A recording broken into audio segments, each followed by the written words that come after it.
চীনের president Xi Jinping বলেছেন, চীন কোনো হুমকিতে ভীত হবে না এবং সব সময় সামনে এগিয়ে যাবে। দ্বিতীয় বিশ্বযুদ্ধের সমাপ্তি এবং জাপানের বিরুদ্ধে যুদ্ধ জয়ের ৮০ বছর পূর্তি উপলক্ষে আয়োজিত এক বিশাল সামরিক কুচকাওয়াজে তিনি একথা বলেন। রাশিয়ার প্রেসিডেন্ট ভ্লাদিমির পুতিন এবং উত্তর কোরিয়ার কিম জং উন সহ ২৬ জন রাষ্ট্রপ্রধান এই অনুষ্ঠানে যোগ দিয়েছেন। বেইজিংয়ের তিয়ানআনমেন স্কোয়ারে অনুষ্ঠিত এই কুচকাওয়াজে অংশ নিয়েছিলেন ১০,০০০ সেনা। আর জানাচ্ছেন মনিরুজ্জামান বাবু।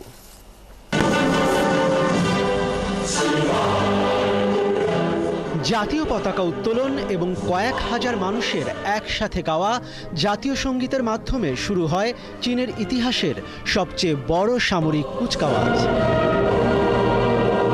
প্যারেড শুরু হওয়ার পরপরই রুশ প্রেসিডেন্ট ভ্লাদিমির পুতিন এবং উত্তর কোরিয়ার কিম জং উনকে স্বাগত জানান চীনের প্রেসিডেন্ট শি জিনপিং।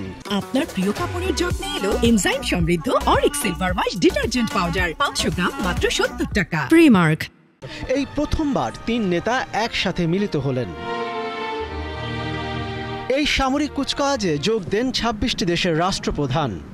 রাশিয়া, উত্তর কোরিয়া ও ইরানের পাশাপাশি উপস্থিত ছিলেন মিয়ানমার, মঙ্গোলিয়া, ইন্দোনেশিয়া, জিম্বাবুয়ে ও মধ্য এশিয়ার নেতারা। এই সামরিক প্যারেডের জন্য নেওয়া হয়েছিল কঠোর নিরাপত্তা। বন্ধ করে দেওয়া হয়েছিল বেইজিংয়ের প্রধান সড়ক এবং স্কুল। ৭০ মিনিটের এই প্রদর্শনীতে অংশ নেয় ১০,০০০ সেনা। সজ্জিত ট্যাঙ্ক, সঙ্গে ছিল ড্রোন ও রোবোটিক সেনারাও। এছাড়াও উন্মোচন হয়েছে একাধিক অ্যান্টিশিপ মিসাইল। এসব ক্রুজ, ব্যালিস্টিক ও হাইপারসনিক মিসাইল যুক্তরাষ্ট্রের নৌবাহিনীকে প্রতিরোধে গুরুত্বপূর্ণ ভূমিকা রাখতে পারে বলে ধারণা করা হচ্ছে। চীনের প্রেসিডেন্ট শি জিনপিং বলেছেন, তার দেশ অপ্রতিরোধ্য এবং কোনো হুমকিতে ভীত হবে না। শান্তি না যুদ্ধ, সংলাপ নাকি সম্মুখ সমর, দুই পক্ষের জয় নাকি সব পক্ষের ক্ষতি, এসব পথের একটা বেছে নেওয়ার সামনে দাঁড়িয়েছে মানবতা।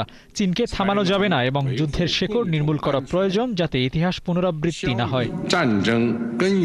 এদিকে পশ্চিমা রাজনৈতিক বিশ্লেষকরা মনে করছেন, বেইজিংয়ের এই কুচকাওয়াজ চীনের ক্ষমতা ও কূটনৈতিক প্রভাবের এক বড় প্রদর্শনী, যা পশ্চিমা নেতৃত্বাধীন বিশ্ব ব্যবস্থাকে নতুনভাবে সাজানোরই অংশ।